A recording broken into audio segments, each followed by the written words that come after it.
Hello children, कैसे हैं आप लोग। होप आपकी पढ़ाई बढ़िया चल रही होगी। जम के आप लोग स्टडीज में लगे हुए हैं, क्योंकि चैप्टर नंबर 9 पर हम लोग पहुंच चुके हैं। आज साइंस के इस चैप्टर नंबर 9 को आज मैं आपके साथ डिस्कस करूंगा, और बिलीव मी कि आपको बहुत मजा आने वाला है इस चैप्टर में। राइट, मोशन एंड टाइम इस चैप्टर का नाम है, और मोशन के बारे में तो आप लोग जानते ही हैं। कोई भी movement from one place to other, movement from one place to other,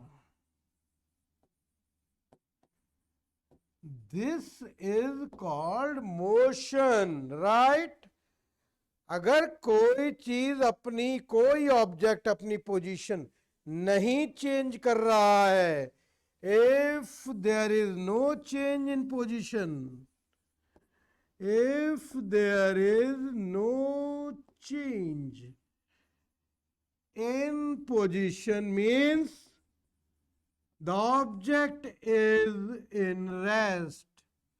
The object is in rest. Right?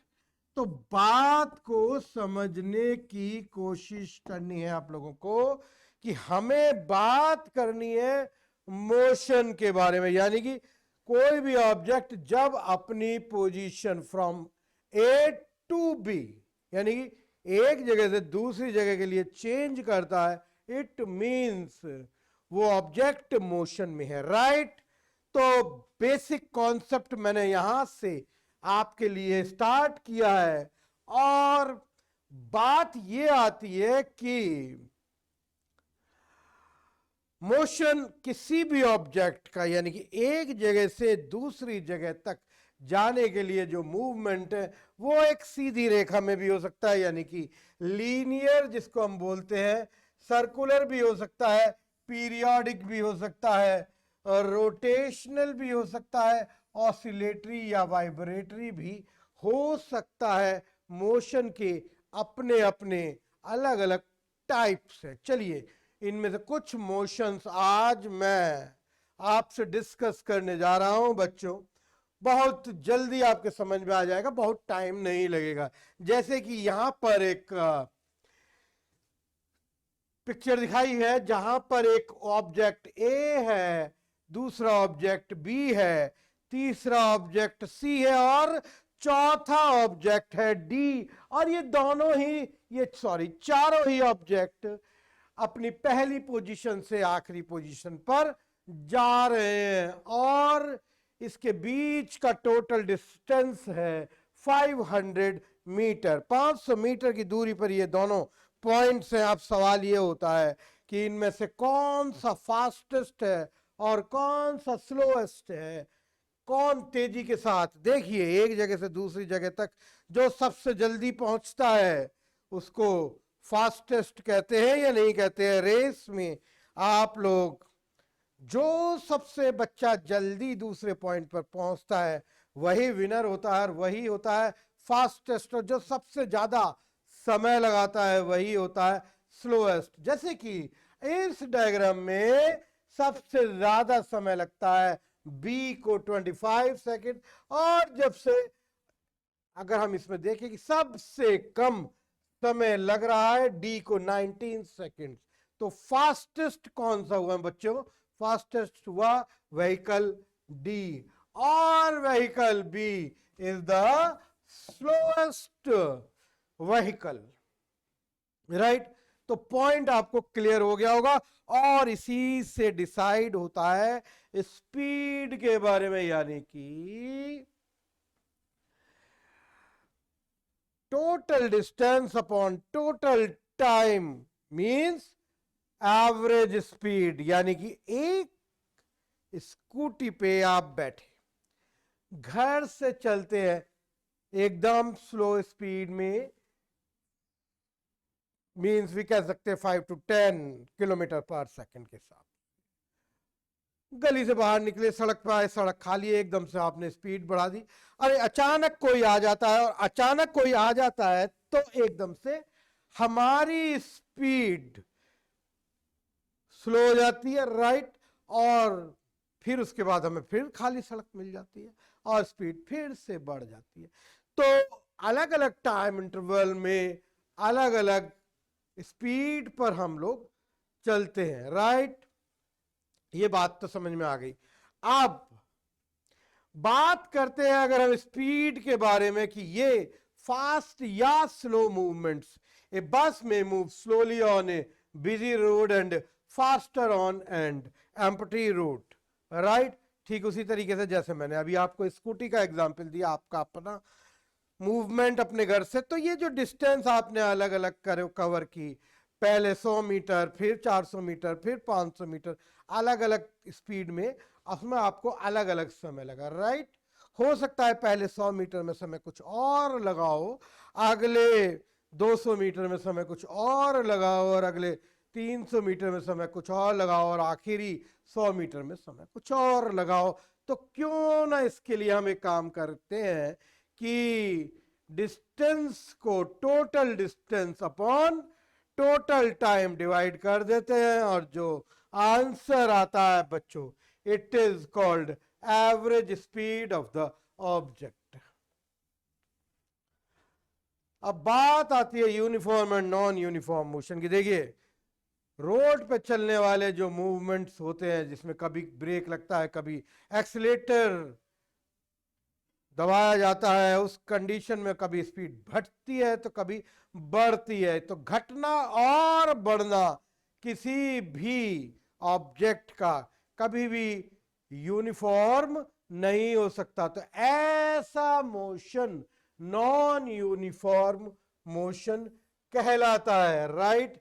But what is uniform motion? जब एक फिक्स स्पीड में कोई भी चीज चल रही हो, जैसे कि ट्रेन अपनी पटरी पर एक यूनिफॉर्म मोशन में चलती है बच्चों, तो एक ही स्पीड होती है, वो ना घटती है ना बढ़ती है, ना कोई उसके रास्ते में आता है ना कोई उसके रास्ते से जाता है, राइट। इसलिए ट्रेन अपनी पटरी पर एक ही स्पीड में भागती चली जाती है, और ऐसा मोशन कहलाता है यूनिफॉर्म मोशन। तो यूनिफॉर्म मोशन या नॉन यूनिफॉर्म मोशन से ही बनती है यूनिफॉर्म स्पीड या नॉन यूनिफॉर्म स्पीड, राइट। बात समझ में आ गई होगी। और एक टर्म यहां पर और दिखाई दे रही है मुझे, इंस्टेंटेनियस स्पीड, यानी कि किसी पर्टिकुलर टाइम पर अगर स्पीड हमें चेक करनी है तो उसको बोलते हैं, उस इंस्टेंट पर उसकी जो स्पीड है वो कहलाती है इंस्टेंटेनियस स्पीड। आप उसके लिए स्पीडोमीटर में देख सकते हैं किसी भी पर्टिकुलर इंस्टेंट पर स्पीड कितनी है, या आपका स्पीडोमीटर उसी समय बता देता है। चलिए आगे चलते हैं। ये बात हो गई मोशन की। अब हम बात करेंगे थोड़ी सी टाइम के बारे में। देखिए आज हमें टाइम पता करना है, हमें अपनी घड़ी देखनी होती है बच्चों। लेकिन एक बहुत अच्छी बात मैं आप लोगों को बताना चाहूंगा कि जब एंशियंट टाइम था, प्राचीन काल था, आदि मानव था, समय का अंदाजा केवल दिन और रात के आधार पर किया जाता था, क्योंकि घड़ी नहीं थी, पढ़े लिखे लोग नहीं थे। तो कब दिन निकला और कब रात हो गई, यही आधार होता था समय मालूम करने का उस जमाने में। और जैसे जैसे समय आगे बढ़ता गया, घड़ी तरह तरह की बनती चली गई, तरह तरह के आविष्कार होते चले गए। जैसे कि घड़ी का एक अंदाज है सन डायल। आपने दिल्ली में जंतर मंतर का नाम सुना होगा, ये भी सन डायल का एक बड़ा खूबसूरत एग्जाम्पल है, जो महाराजा जय सिंह ऑफ जयपुर ने बनवाया था किसी जमाने में। सूरज की किरण किस पॉइंट पर पड़ती है, उसके आधार पर समय को कैलकुलेट किया जाता है। एक सनडायल यहां पर दिखाया गया है जिसमें एक मेटल की प्लेट लगी हुई है। ये मेटल की प्लेट तो अपनी जगह पर फिक्स है, लेकिन इसकी परछाई सूरज के चेंज होने के आधार पर अपनी जगह बदलती रहती है, और इसी परछाई की जगह बदलने पर हम समय को कैलकुलेट करते हैं कि अब इस समय क्या बजा होगा, what is the time exactly at that particular moment, right? इसके बाद आती है वाटर क्लॉक। ये वाटर क्लॉक यहां पर एक डायग्राम में दिखाई दे रही है जिसमें पानी अंदर आ रहा है और बाहर निकल रहा है, और कितने समय पर ये खाली हो रहा है वेसल, बर्तन धीरे धीरे पानी नीचे मूव कर रहा है, उसके लिए यहां पर नंबर लिखे हुए आपको दिखाई दे रहे हैं जो बताते हैं कि अब समय क्या हुआ होगा। कितना बर्तन खाली हो गया, उसी आधार पर यह बताया जाता है कि कितना बर्तन खाली हुआ है। सैंड क्लॉक एक और ग्लास कहते हैं इसको, और इसमें एक डंबल शेप्ड एक कांच का बर्तन जिसमें सैंड भरा हुआ होता है, वो धीरे धीरे करके नीचे वाले हिस्से में भरना शुरू हो जाता है, राइट। और ये समय के साथ साथ धीरे धीरे नीचे गिरता रहता है, और एक समय वो आता है जब वो पूरा का पूरा खाली हो जाता है, तो उसके आधार पर भी समय की गणना की जाती है, समय को कैलकुलेट किया जाता है कि उसको खाली होने में कितना समय लगा। तो अलग अलग तरीके से इस बात का अंदाजा लगाया जाता है बच्चों कि समय क्या हुआ होगा। तो आज हमारे पास बेहतरीन घड़ियां मौजूद हैं, मैकेनिकल वॉचेस हैं, डिजिटल वॉचेस हैं, जो समय को बिल्कुल सेकंड और सेकंड से भी 100वें हिस्से तक का हमें समय बता देती हैं। साइंस इतनी प्रोग्रेस कर चुका है, लेकिन वो भी समय था जब कोई तरीका नहीं था हमारे पास समय जानने का। चलिए बात करते हैं पेंडुलम के बारे में। पेंडुलम के मूवमेंट्स जो कि ऑसिलेटरी मूवमेंट्स होते हैं, ये ऑसिलेशंस किस तरीके से होता है। आप देख सकते हैं कि एक पेंडुलम बंधा हुआ है किसी आधार पर और लटका हुआ है नीचे की तरफ, राइट। और इसकी मूवमेंट्स जो है वो बहुत ही रेगुलर होते हैं। अगर उसे एक एक्सट्रीम पोजीशन पर ले जा करके छोड़ दिया जाए तो वो दूसरी तरफ भी उतनी ही डिस्टेंस तक जाता है। घड़ियों के अंदर लगा हुआ पेंडुलम इसका सबसे बेहतरीन एग्जाम्पल है, बेस्ट एग्जाम्पल है।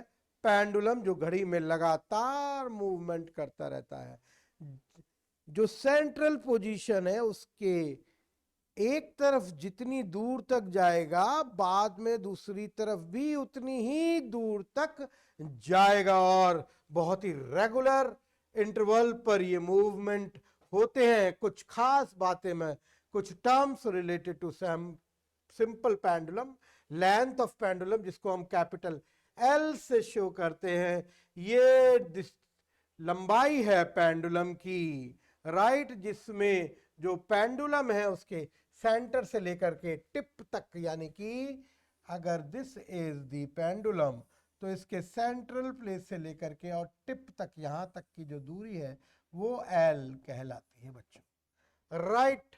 Oscillations to and fro motions, ये ऑसिलेशंस कहलाते हैं। अगर इसका मूवमेंट सेंट्रल प्लेस ए और उसके बाद मूवमेंट यहां तक, या मूवमेंट यहां तक बी या सी कहलाता है, राइट बच्चों। इसको हम ऑसिलेशंस बोलते हैं।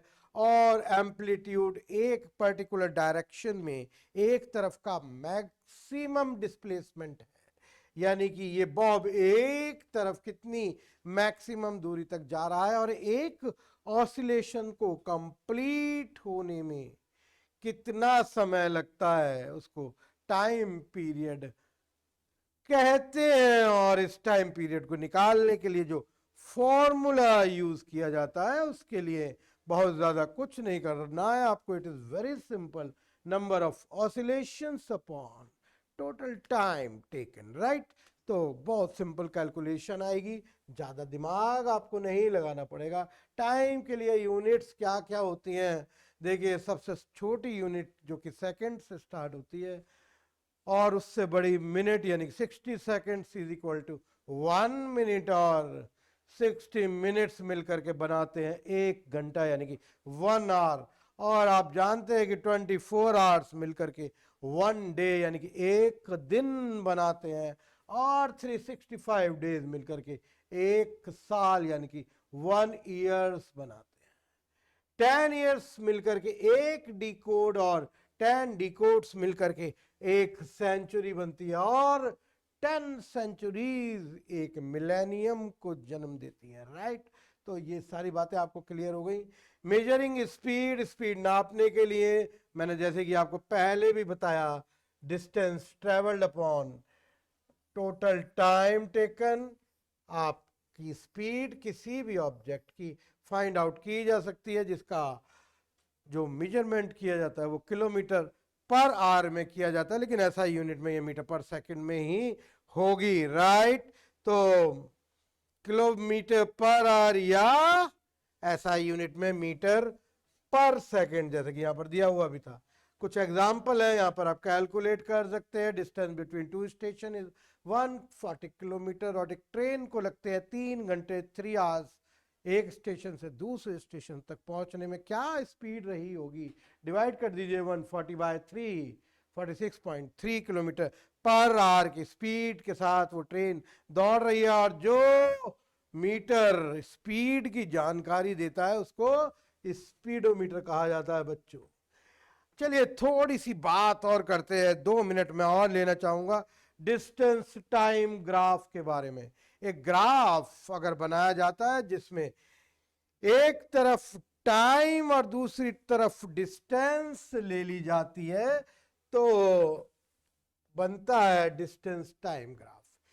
ग्राफ कॉपी आपने खूब देखी होंगी। ग्राफ में बड़ा सिंपल है, एक लाइन नीचे की तरफ खींच दीजिए जिसे हम एक्स एक्सिस बोलते हैं, एक लाइन उसके राइट एंगल पे खींच दी जाती है जिसे वाई एक्सिस बोला जाता है, और अलग अलग टाइम इंटरवल उस पर ले लिए जाते हैं। 1 second, 2 second, 3 second, 4 second, 5 second, 6 second, इस तरीके से टाइम। और यहां पर डिस्टेंस है 2 metre, 4 metre, 6 metre, 8 metre, 10 metre.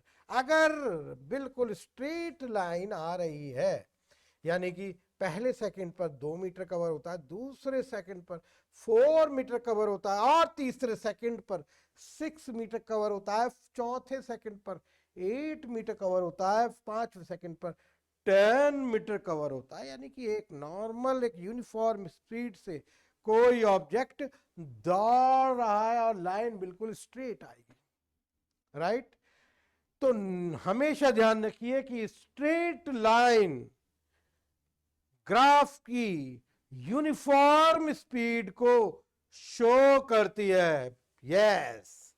और अगर ये ग्राफ की लाइन कर्व्ड हो जाए तो मैं आपको बताना चाहूंगा कि बिल्कुल क्लियर है कि वो स्पीड यूनिफॉर्म स्पीड नहीं है, बल्कि वो नॉन यूनिफॉर्म स्पीड है, राइट। और अगर एक तरीके से ये लाइन सीधी लाइन आती है किसी मूवमेंट पर, किसी स्थान पर, तो आप समझ जाइए कि ऑब्जेक्ट मूव नहीं कर रहा है बल्कि एक ही जगह खड़ा हुआ है, राइट। नोट करिए इन सभी बातों को अपने नोटबुक में, राइट। कुछ 1 वर्ड क्वेश्चन है जिनके आंसर तो आप लोग देंगे ही अपने आप। चलिए मेमोराइज करते हैं कुछ इंपॉर्टेंट पॉइंट्स को इस चैप्टर के, right. The total distance traveled in a unit time is called speed. Its basic unit is meter per second. Speed of objects help us to decide whether something is moving fast or slow. Motion of objects can be presented in pictorial form by their distance time graph. The distance time graph for the motion of an object moving with a constant speed is a straight line. Sundials, water clocks and hourglasses. These are the some of the instruments used in ancient times for timekeeping. पुराने ज़माने की घड़ियां हैं ये. The time period of a pendulum depend on the length of the pendulum. The distance time graph is generally represented as line graph. तो ये कुछ छोटी छोटी बात है जो कि अभी हमने डिटेल में आपके साथ डिस्कस की थी, उनका revision. Okay, some questions are there and these are multiple choice questions. The formula used to calculate the speed of an object is distance upon time. Yes, the distance time graph of a body in a uniform will be a vertical straight line, a horizontal straight line, a straight line with a slope, or a curve, a straight line with a slope. Mohini takes 12 minutes to reach her school from house. The distance of her school from her house is 1.2 kilometre. तो speed निकालने के लिए आपको divide करना पड़ेगा इसकी distance को time के साथ, यानी कि 1.2 अपॉन 10, राइट. तो इसके लिए कौन सा आंसर सही आएगा वो आपको देखने के लिए आपको करना क्या होगा, 12 किलोमीटर्स को कन्वर्ट करना पड़ेगा, सॉरी 1.2 किलोमीटर्स को कन्वर्ट करना पड़ेगा मीटर में, right. 1.2 multiplied by 1000 is equal to 1 2 और 3 0 लगा दीजिए और एक के बाद पॉइंट लगा दीजिए. This is metres. किलोमीटर को आपने मीटर में कन्वर्ट कर दिया और 10 मिनट्स को कन्वर्ट कर दीजिए 16 से मल्टीप्लाई करके 600 सेकेंड्स में, राइट. अब total distance upon total time calculate कर रहा है. 0 से 0 उड़ गई, 0 से 0 उड़ गई और 6 से 12 को डिवाइड करने पर 2 आता है. तो आंसर विल बी 2 मीटर पर second. This is the right answer. तो इस तरीके से कैलकुलेट कर सकते हैं आप लोग. अपने आंसर को फॉर्मूले में रखिए, कैलकुलेशन करिए. आगे के क्वेश्चंस कैलकुलेशन के आपको अपने आप ही करने हैं, right. The Greeks invented, yes, Greeks ने क्या इन्वेंटेड किया था, बहुत सारी चीजें. Hour glass, atomic clock, water clock या सन डायल. तो ग्रीक्स ने तो सन डायल बनाया था, राइट. चलिए आगे चलते हैं. What is the speed of a ball that travel 54 metre in 90 seconds. ये आप अपने आप कैलकुलेट कीजिए. 54 अपॉन 90 करके क्या आंसर आता है. तो बच्चों इनमें से तो मुझे नहीं लगता कोई भी आंसर सही होगा. तो नन ऑफ दीज कर सकते हैं, बिकॉज 90 से अगर हम 54 को डिवाइड करेंगे तो आंसर पॉइंट में आएगा. फिल इन द ब्लैंक्स तो आप लोग अपने आप करेंगे ही करेंगे. और यहाँ ट्रू एंड फॉल्स में मैं आपकी थोड़ी सी हेल्प जरूर करूंगा. Odometer record the speed of a running vehicle. The shadow cast by a sundial is longer in the morning. Maybe the period time of a simple pendulum remains constant even if its length keeps on changing. देखिए time period length change होने के हिसाब से change हो सकता है. To know of an object, the time taken to travel a certain distance should be known. To know the, ये आपको चेक करना होगा अपनी बुक से. The shortest distance between the starting point and the ending point along with the direction gives the shortest distance is always the displacement of the object, right. तो यहाँ पर ये basically fill in the blank है, not exactly true and false, right. चलिए, match the column. Time odometer, second, second is the unit time, मुझे दिखाई दे गया।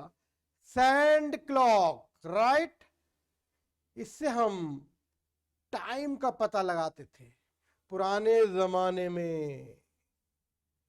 Time period, interval between two events, और